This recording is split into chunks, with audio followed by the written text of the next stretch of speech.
Guys, it's Stock Curry, and you've been asking me to cover a couple of different stocks, and I listened. In today's video, we're going to be covering the most requested stocks, including ANY, BNGO, and HLLPF. So let's get into it! Alright, I don't have a lot of stock news for you guys today, so I do want to get straight into the stock picks. But first, I want to give you guys an update on the baby situation. I know a lot of you guys have been asking if the baby has come already, and the short answer is no, the baby has not yet come. You're going to know when the baby is here, because I'm going to be in the hospital and I'm not going to be uploading a video. And you're going to be sitting there going, where's Stock Curry? Where's this video? I need my Stock Curry. I need my daily dose. Where is he? And then you're going to remember, oh yeah, he didn't upload a video, so he must be in the hospital with a new baby. And so that's how you're going to know. Really, literally, I'm going to be running hard, producing videos every day until this baby comes. So that's the update. Everything is going great with mom. It's just a waiting game now to see when baby wants to pop out. All right, that's it. Let's get into the stock picks. For those of you guys who are new to this channel, my name is Stock Curry. I used to work as an analyst for some large investment banks, and now I analyze stock picks on YouTube. Every day, I spend hours and hours and hours watching YouTube videos, and then I consolidate all of the stock picks from the top YouTubers, and I put them together into a single video. I give you both the cliff notes on their stock picks, as well as my analysis on their stock picks. And from time to time, like today, I also give you my own stock picks. Now, all I ask for putting all this together for you guys is that you hit that like button, subscribe, and follow the page so that you can get notified when I release my next video. In fact, I'll give you 5 seconds to do that right now.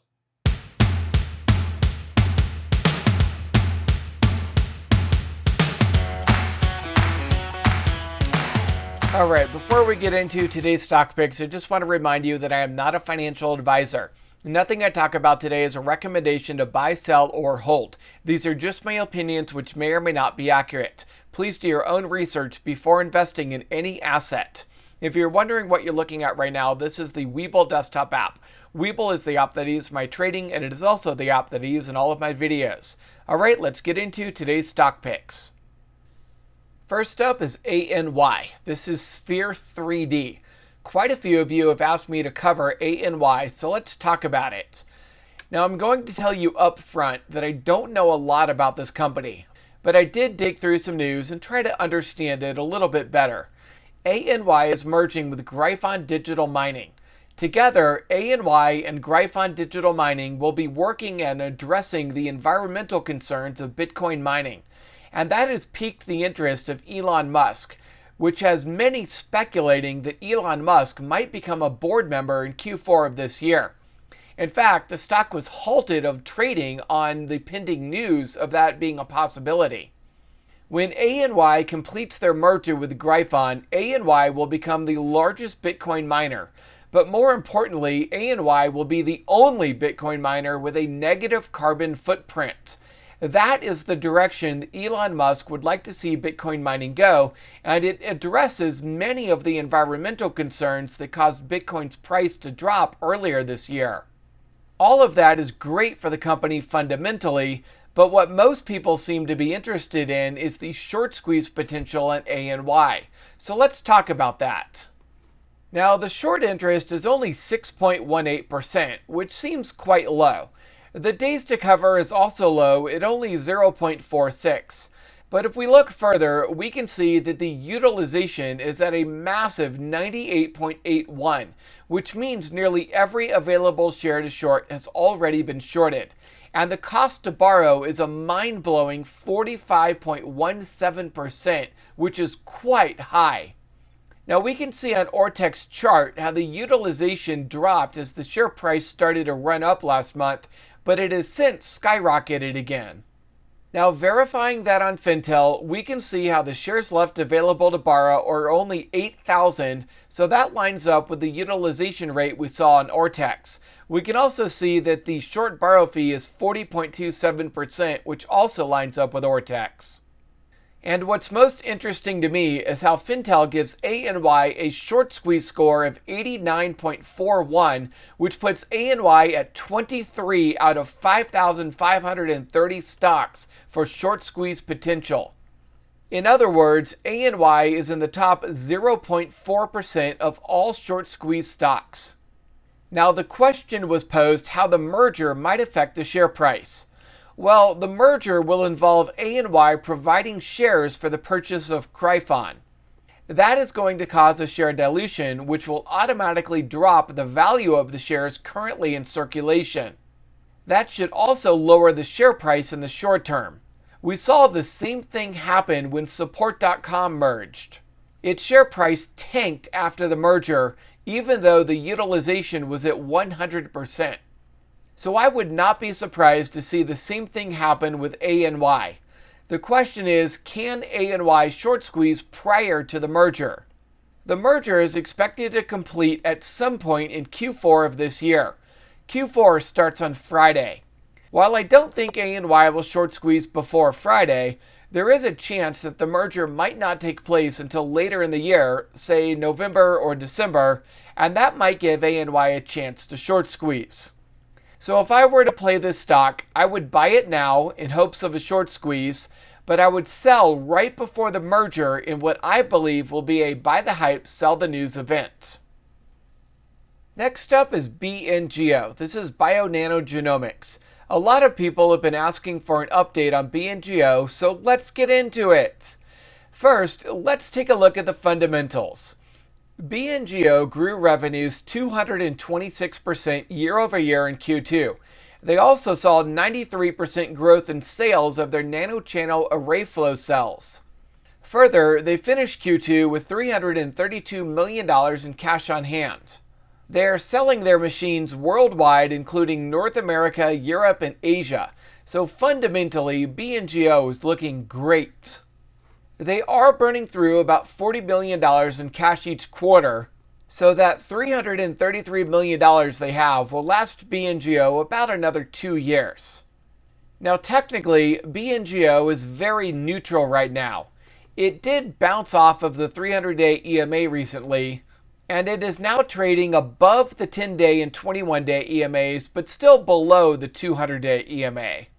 The RSI is near 50, which is neutral, and the MACD is near 0, which is also neutral.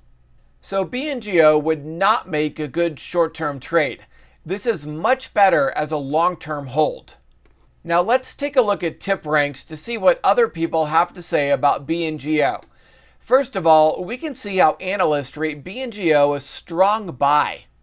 We can also see how bloggers, and those are article writers on Seeking Alpha, Investor Place, and Motley Fool, are also bullish on BNGO.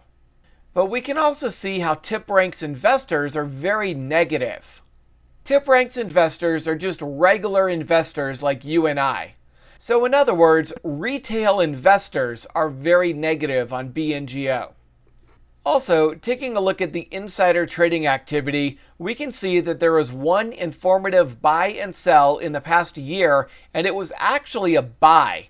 That is very bullish for BNGO when an insider buys shares of the company. The average analyst 1-year price target is $11.33, which represents a 104% upside potential from Monday's closing price. We can also see that in the past 3 months, there are 3 buy ratings and 0 sell ratings, with price targets coming in at $10, $10, and $14. By the way, TipRanks is running a sale for 20% off from now through Thursday. So if you want to take advantage of that and gain access to this tool, I have the discount link for the 20% off in the description of this video. It's also in the first comment below. Okay, so the question is, if the analysts are so bullish on BNGO, then why is the price so low? Well, let's take a look at the short interest on Ortex.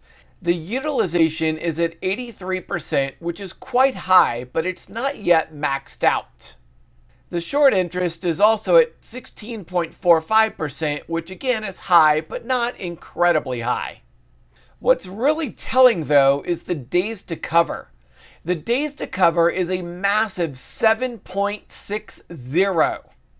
That's one of the highest days to cover I have seen in a long time.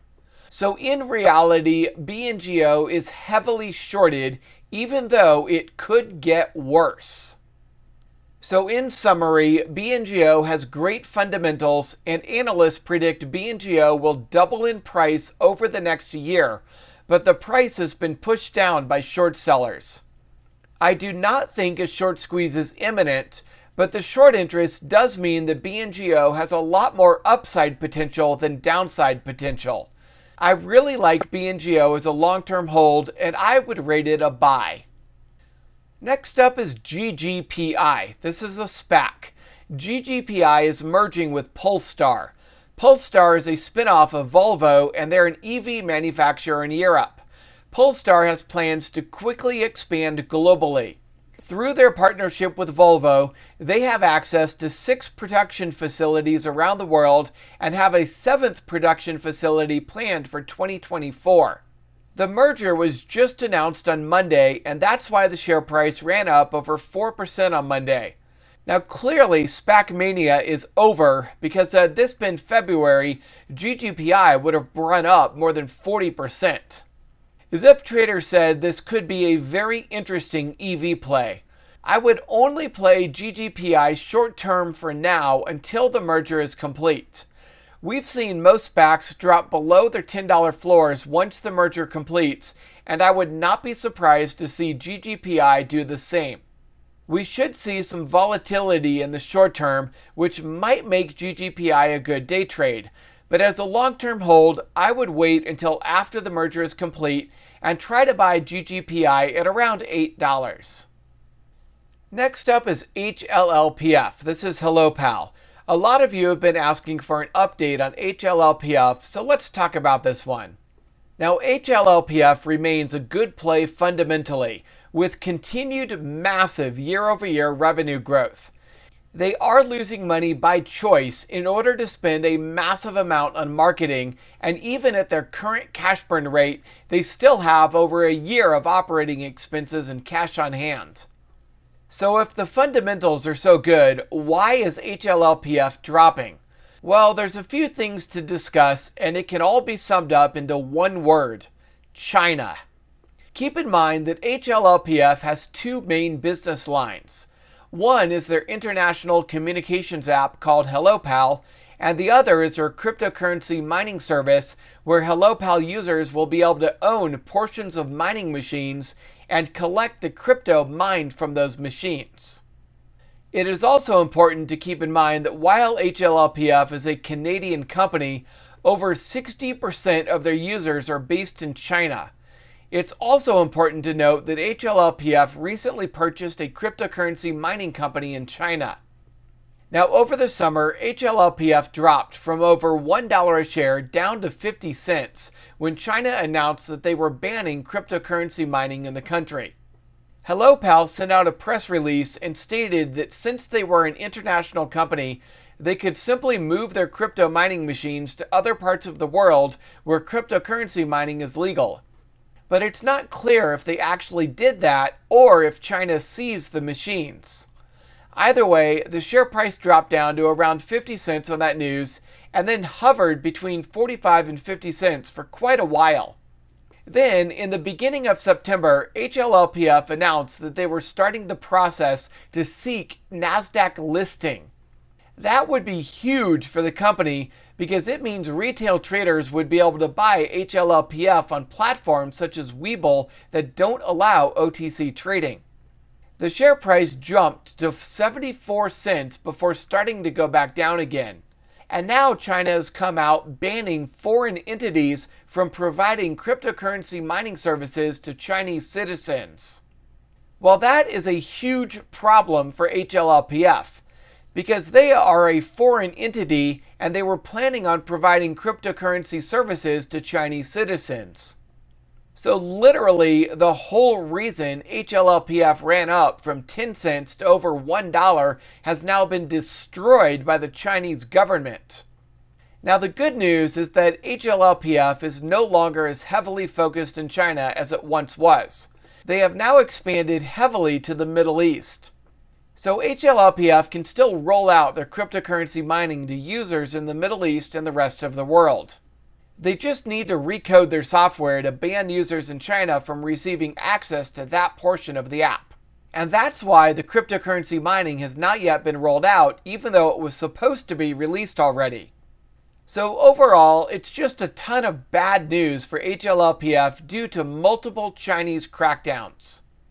Now, if there's any good news, it's that China has pretty much banned everything they possibly can ban when it comes to cryptocurrencies. So HLLPF really can't get hurt that much more. And technically, while HLLPF is bearish right now, it is approaching oversold on the RSI, which points to a bottom occurring soon. Keep in mind that HLLPF's fundamentals remain excellent. This is a company with strong fundamentals that has been destroyed by the Chinese crackdowns. I have full faith that HLLPF will be able to overcome these downfalls by continuing their global expansion and limiting their exposure to China. That will take years to play out though, so HLLPF is definitely a long-term hold stock. If you sell now, I do believe that you will be selling near the bottom.